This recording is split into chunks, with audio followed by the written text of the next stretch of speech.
Hablemos de libros. Les propongo hoy hablar de este libro de Juan Gabriel Vázquez, Volver la vista atrás. Es una novela, excelente novela, y una novela muy necesaria en un momento en el que se busca borrar pedazos de nuestra historia. En tiempos de extremismos se pierden los matices y Volver la vista atrás pues cuenta parte de la vida de la familia Cabrera, Fausto, Sergio, Marianela y Lucelena. Una historia llena de causalidades y casualidades. Una familia que comenzó por el exilio del padre español que terminó en Colombia y que luego sale con sus hijos y su esposa para la China maoísta. Allí se prepararon para hacer la revolución. Regresaron luego para meterse en las montañas colombianas como guerrilleros con fusil al hombro y luego terminó con desencanto y decepción. De la mano de esta familia, Juan Gabriel Vázquez nos pasea por hechos relevantes del siglo XX, nos conecta con el siglo XXI y todo esto se va tejiendo de una manera singular porque, por ejemplo, el ingreso a la guerrilla colombiana de esta familia tiene que ver con la guerra civil española y se conectan esas dos guerras, esos momentos, como nos conectamos con esa revolución en China. Es una ventana privilegiada para ver lo que pasó dentro de ese régimen totalitario, visto con ojos de una familia colombiana. Si los hechos son reales, pero las interpretaciones son múltiples, creo que le viene bien a nuestra historia, a nuestro presente y a nuestro futuro.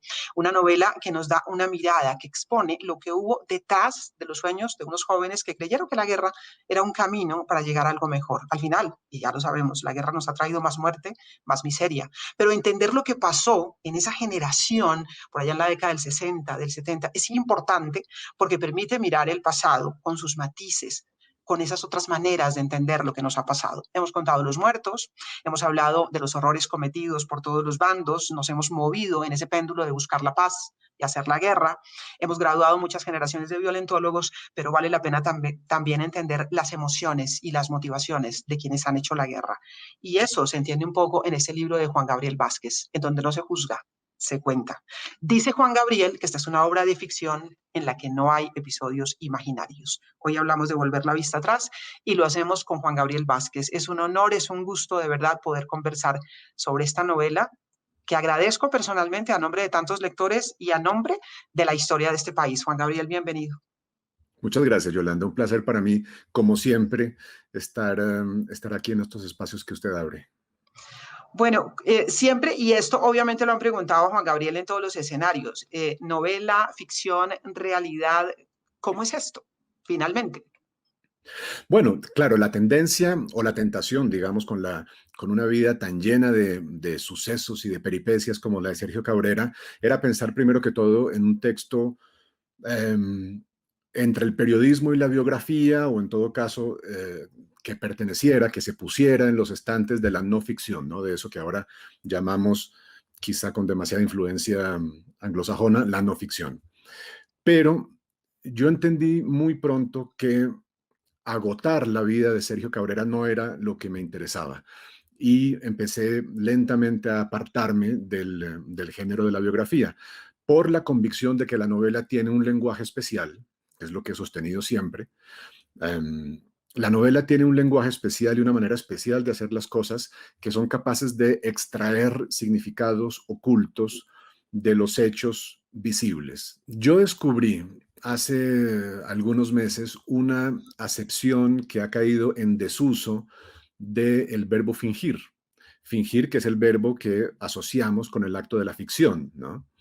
Um, y en esta acepción que encontré en varios lugares, pero en particular en el diccionario este que está aquí a mis espaldas, el diccionario de Cuervo, de Rufino José Cuervo, fingir allí se define como el acto de modelar o de tallar, y es una idea que se asocia, lo dice el diccionario, a la escultura o a la talla de madera, a estas actividades.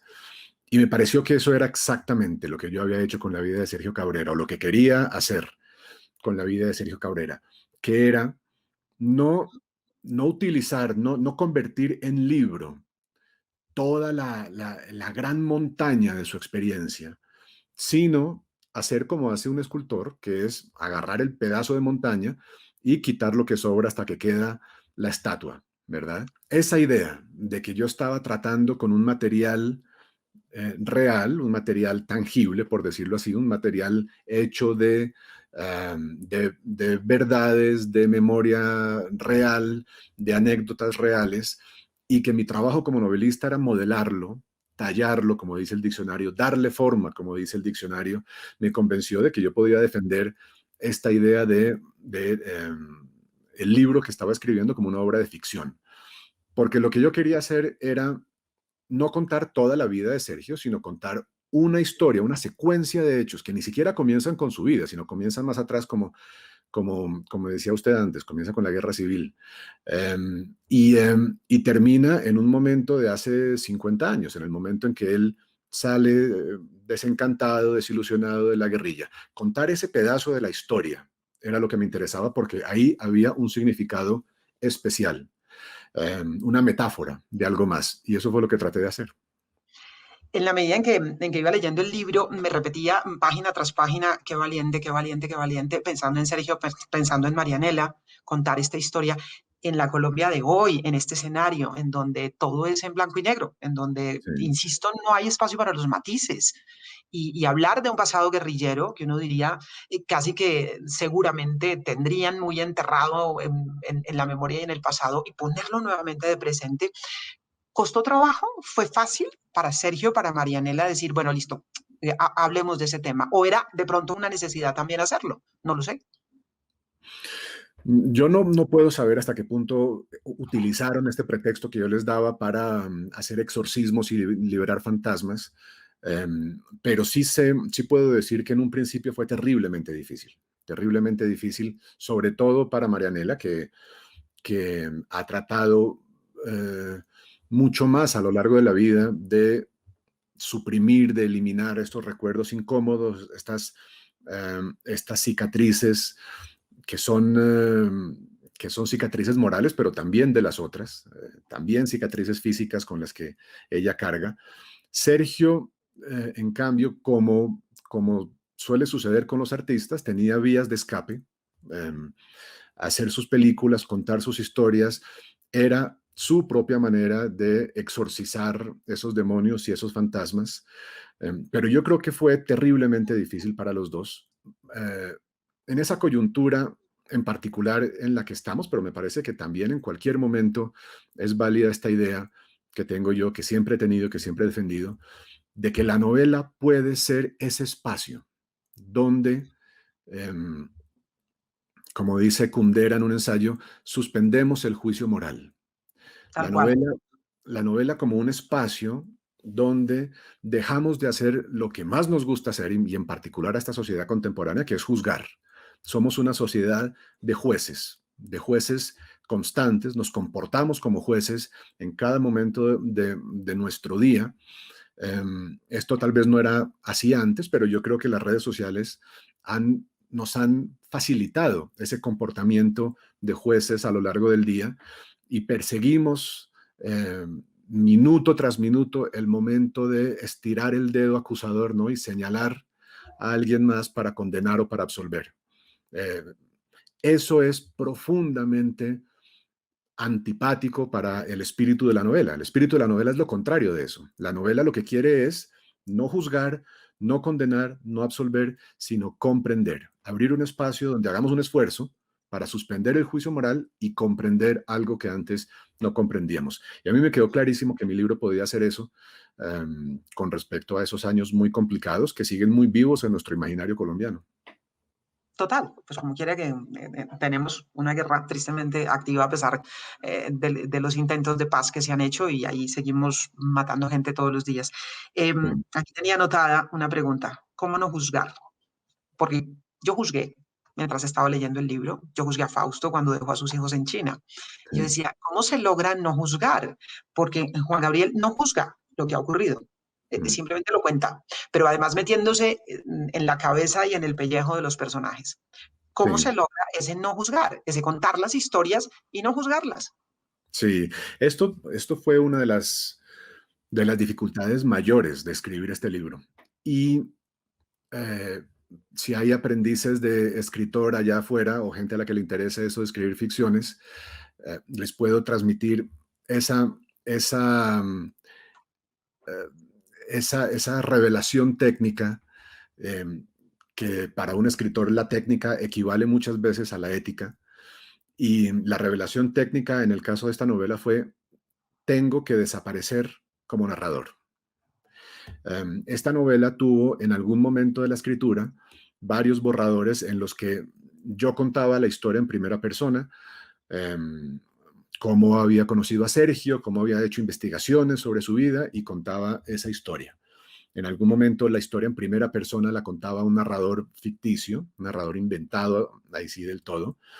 Eh, y, y esto venía en la línea de libros que a mí me gustan mucho y que forman parte de mi familia literaria, los libros de Javier Cercas, por ejemplo, o de Manuel Carrer, que son libros contados en primera persona por sus autores, en los que van investigando en una vida ajena y nos cuentan al mismo tiempo la aventura de la vida ajena y la aventura de la investigación para escribir el libro.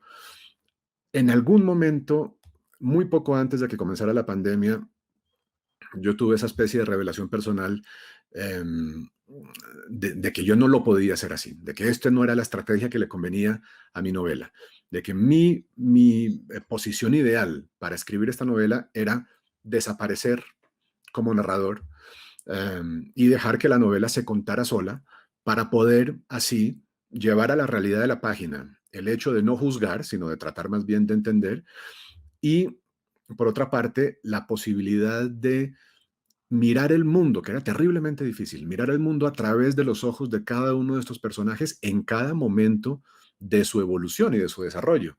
Entonces, mirar el mundo chino desde los ojos de Sergio Cabrera cuando tiene 13 o 14 años, mirar el mundo de la guerra colombiana desde los ojos de Marianela cuando tiene 20, mirar el mundo del exilio desde los ojos de Fausto cuando llega a Colombia con 20 años, cuando ha pasado hambre en República Dominicana con 15 años.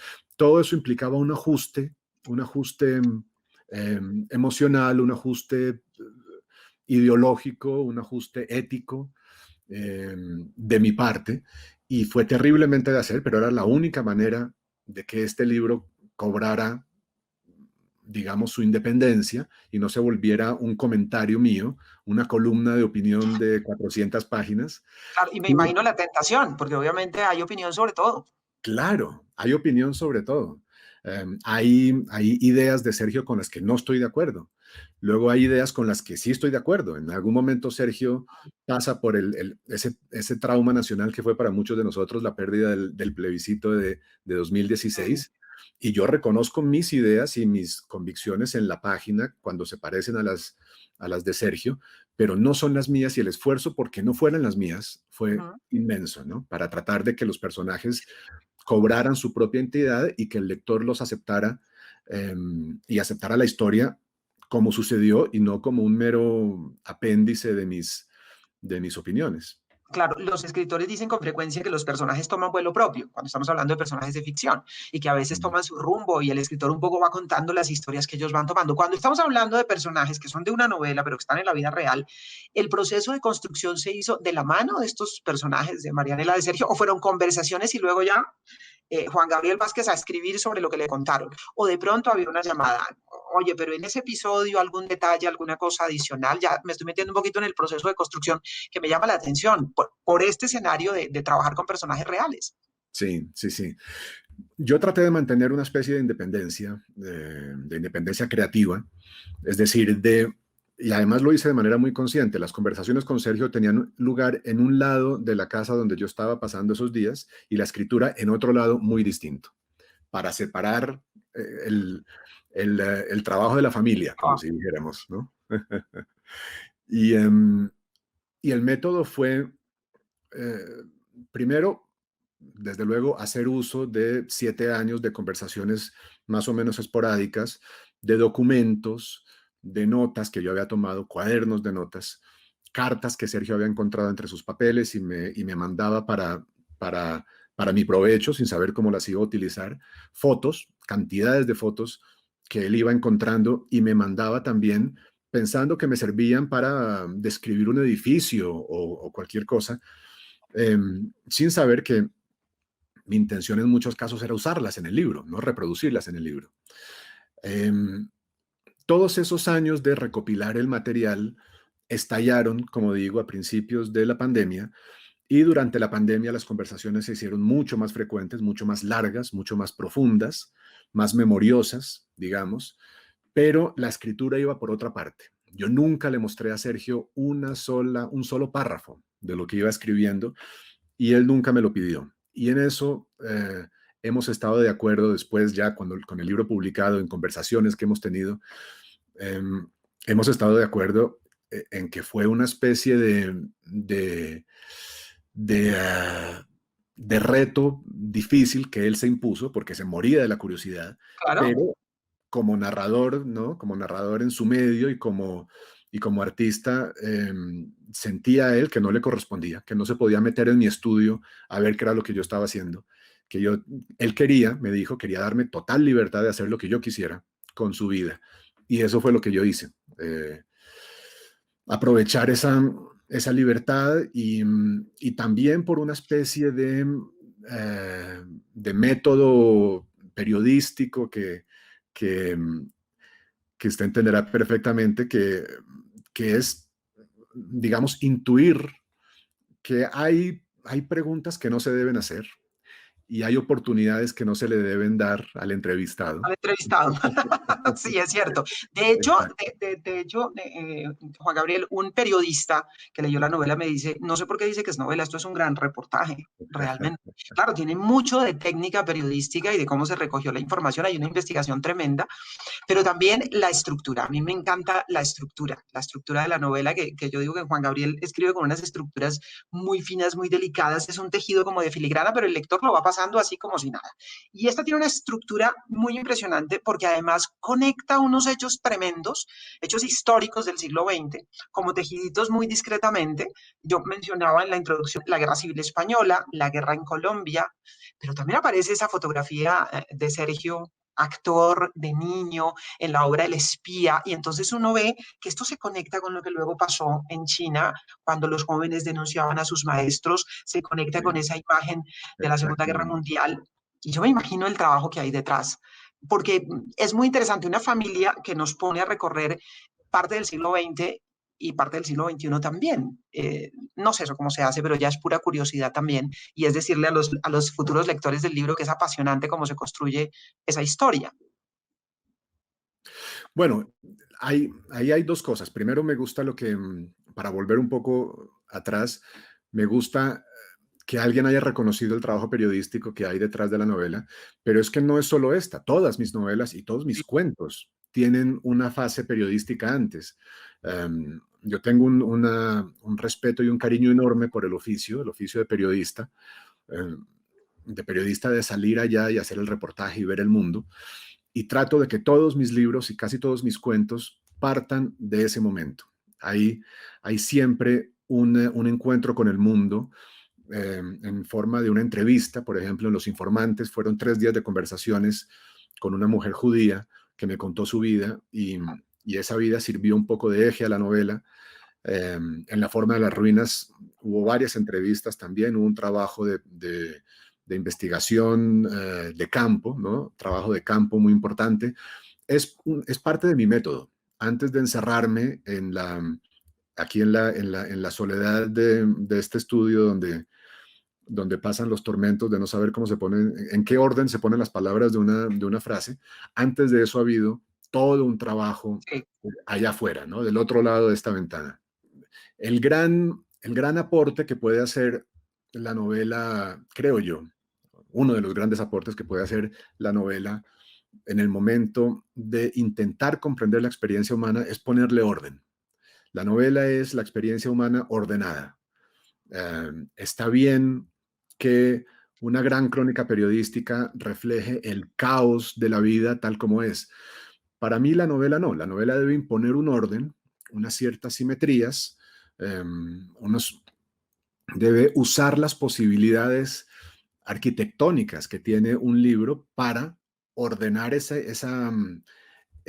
caos que es la experiencia de una persona, de una familia como las de Sergio Cabrera, de manera que el resultado no solo cobre una cierta luminosidad para el lector, le permita al lector entonces entender cosas que antes no entendía y que ahora entiende porque la novela está organizada de una cierta manera.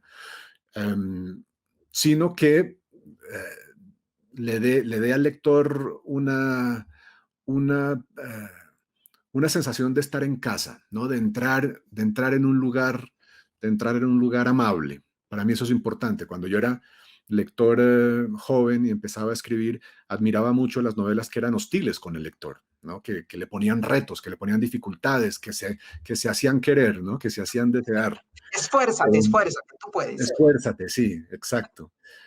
Un escritor francés decía, la dificultad es la cortesía del autor con el lector. Yo eso lo creía antes y ya no lo creo.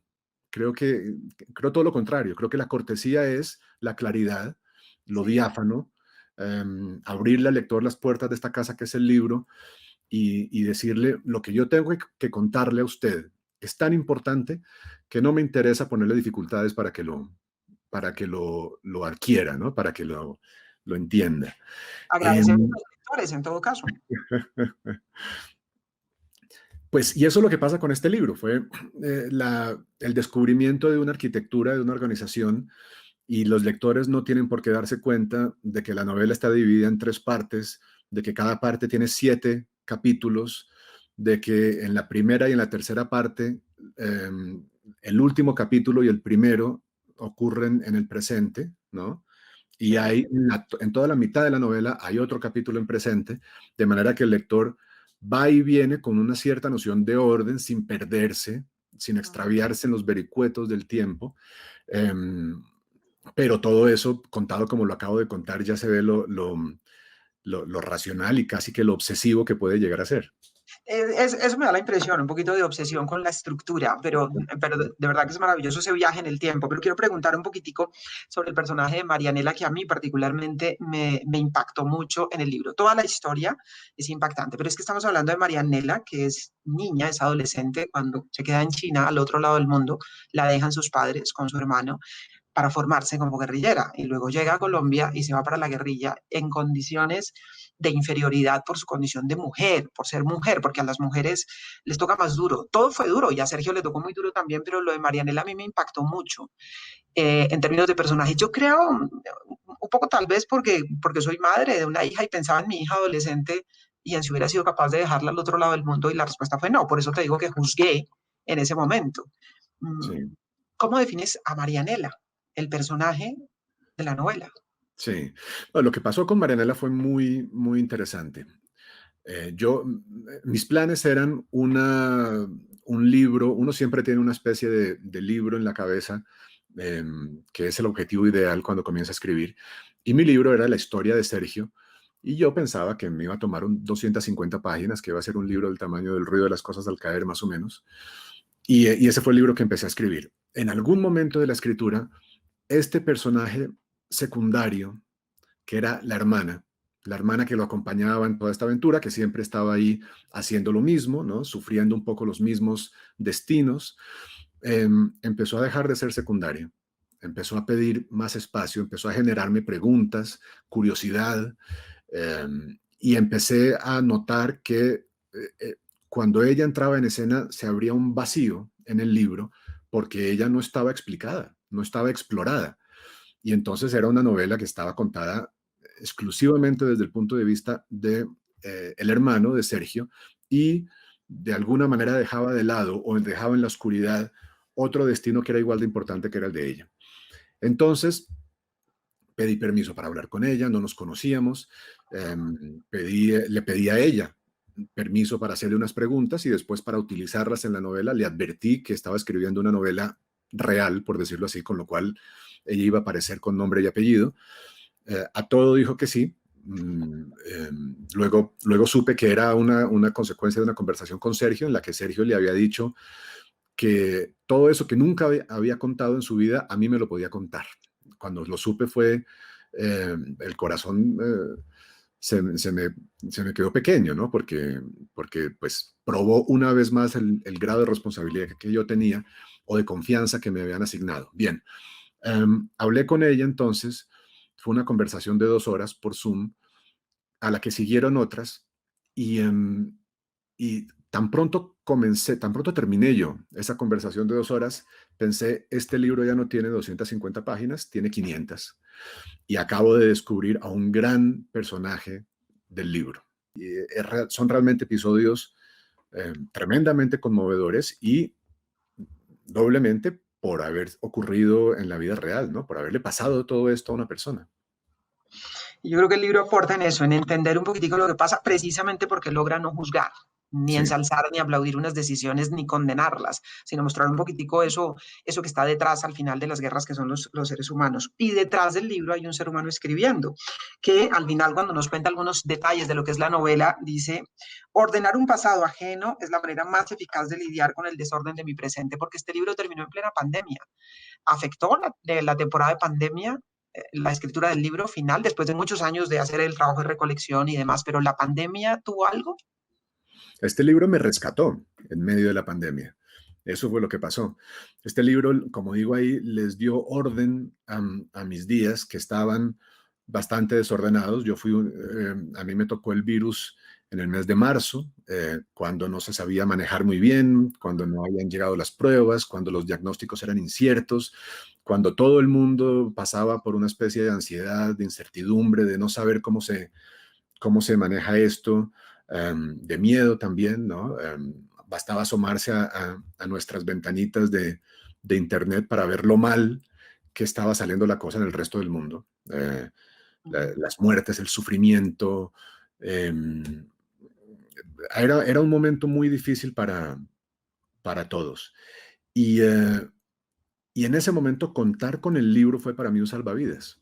Fue volver a refugiarme en él todos los días, en la construcción de una historia que para mí era importante, que ojalá, pensaba yo, pudiera ser importante para los demás en el futuro, pero en este momento para mí era todo, ¿no? Era mi pedazo de madera para conservar un poco de cordura en momentos que eran muy raros, ¿no? También de preocupación por la gente que a uno lo rodea y que uno quiere. Esa preocupación también uno alimenta también esa preocupación.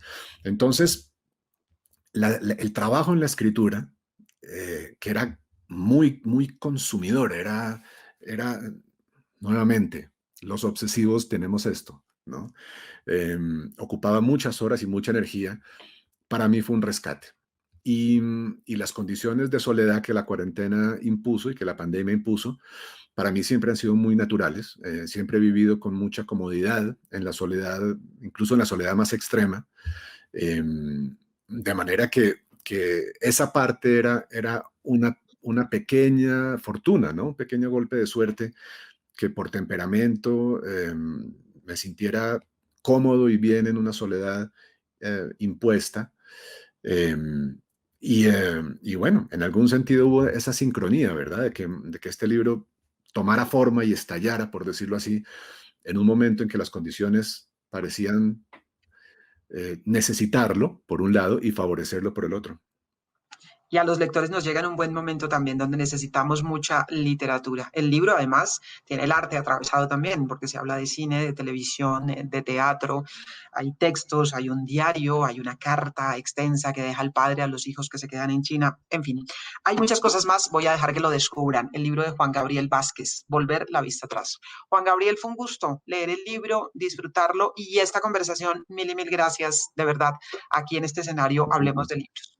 Muchas gracias, Yolanda. Muchas gracias por la invitación. Un placer hablar, como siempre. Y bueno, la mejor de las suertes para este programa. Yo creo que empezamos bien, arrancamos muy bien con Juan Gabriel Vázquez. Hablemos de libros, hoy hablamos de volver la vista atrás. Mil gracias por acompañarnos.